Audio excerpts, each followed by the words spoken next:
why do we as teachers starting out the year need to keep it 100?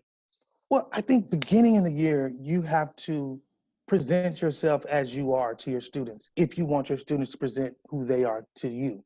The faster you present who you are and your expectations of the kids when they're in your presence, the faster they're going to do it. They're going to return that to you. We used to call it growing up, keeping it real. Oh man, you got to be real, keep it real. Kids are saying, keep it 100. Are you keeping it 100 with me? What does that mean? Are you being who you're supposed to be all the time? If I go around a corner and I hear you talking, are you saying the exact same thing to somebody else who's doing the exact same thing you talked to me about? That is the basis of keeping it 100. Are you being authentic with your students? To me, it's a desire not to put ourselves out there, not to be vulnerable, not to show who we are in that 100 state.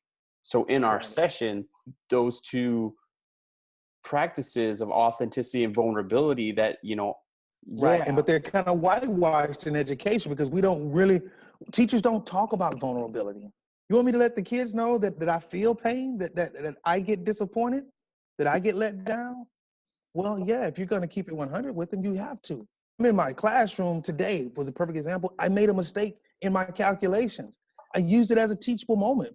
Even though I've been doing this for 12 years and I've been in school for over 12 years, there's still a struggle for me to make sure that I don't do it and teach. But keeping it 100 simply says, I made a mistake. I'm going to own my wrong.